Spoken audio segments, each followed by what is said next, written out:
Good day, everybody, and welcome to another edition of the Military and Foreign Affairs Network. I am your host, the voice of reason. Today, we are continuing our ongoing coverage of the civil war taking place inside of the former state of Ethiopia. Recently, I had been asked to compare and contrast a moment in history where another nation state, sometime within the, I guess you could say, the context of past wars that have taken place, have met the same type of adversity the Tigray region is facing right now as it continues to fight against the joint forces of the despotic regime of Eritrea and the regime of the former state of Ethiopia led by the warlord-in-chief Abiy Ahmed. And as I look through history, it's very, very difficult to find the same sort of scenario that is happening now. Essentially, a landlocked nation state that is fighting for its very survival.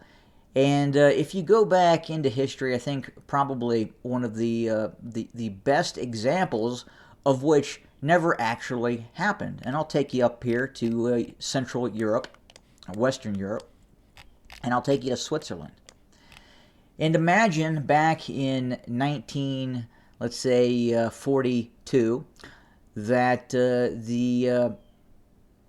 the Axis powers, Nazi Germany, with the combined forces of Italy, had decided to invade Switzerland. That is really the only time in history where you can really look at what is happening right now and compare what is happening within, again, the context of what is taking place in the Tigray region. You have a landlocked country with no access to ports, no access to external or even neutral borders in which the free flow of supplies and equipment and even just food can get into the country. Compounding that, the terrain, the geography of the Tigray region is much more challenging than what you would have in Switzerland presently. So obviously, that would be the only example that I can think of off the cuff that would probably be a close example of what is happening right now inside of the former state of Ethiopia, and specifically the Tigray region. And the fighting continues. We continue to see very heavy fighting taking place in the southeast near Waldea, east-west of Waldea.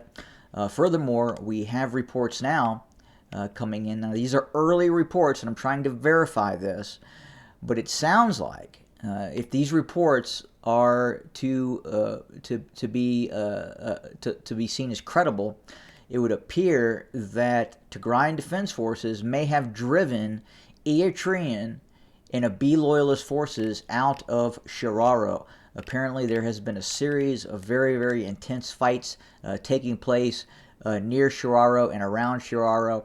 And again, there are reports coming in right now that indicate the Tigrayan Defense Forces either have never fully lost control of Shiraro or have moved back into Shiraro, evicting the Eritrean and Abiy loyalist armies that had moved into the general location. So again, very difficult to ascertain what has happened over the past week or so in reference to Shiraro. There are reports that, in fact, it never fell to the Eritrean army, Abiy loyalist army, and then at the same time, we're receiving reports it did fall, and the Tigrayan Defense Forces have moved back in, counterattacked, and have driven the Abiy loyalist and Eritrean army outside of Shiraro. So we're continuing, and I'll watch that very, very closely.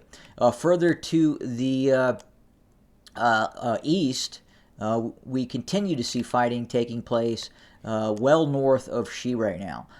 It would appear that the Tigrayan Defense Forces have indeed maintained control of Adi Daro, and it is very much slow moving for both the Eritrean army and the contingent of the Abiy loyalist forces that were transported over to support the Eritrean army. That is probably why we continue to see the mass mobilization of the Eritrean army, which is already essentially a mobilized force to begin with. They are recalling older men into the fray to continue the war, quite possibly because of ongoing losses that have been sustained in the continuing conflict. And again, very large conflict outside of what is happening right now in Ukraine. And probably, in all probability, the fighting that is taking place inside of the former state of Ethiopia in terms of manpower, probably right now is matching, or it may in fact exceed by a little bit the total force mobilization that we're seeing within the confines of the Russia-Ukrainian war. But the fighting continues. We're watching things very, very closely. We continue to see drone strikes taking place with both Chinese-made drones and the TB2 Bayraktar provided by the regime of Turkish President Erdogan. They continue to support the Abiy Ahmed regime, as do the United Arab Emirates as well. And of course, China continues to supply drones to both to the Abiy loyalist forces as well. I tell you, given what is happening in other areas of the world, such as Ukraine, given the overt invasion that is taking place by the Eritrean army into Tigray, you would think maybe some other nation states would be looking at this and saying maybe we should supply the Tigrayans with a means to defend itself in the ongoing conflict that is taking place.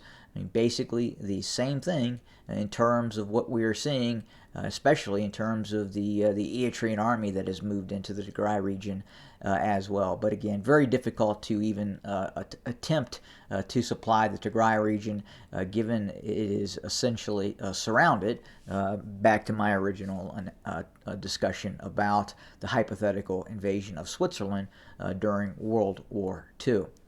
But that is what is happening right now on the ground. As I spoke about in the last two videos, hopefully we'll receive some rather updated information, possibly tomorrow and or the day after, with some much needed news about what is happening on the ground.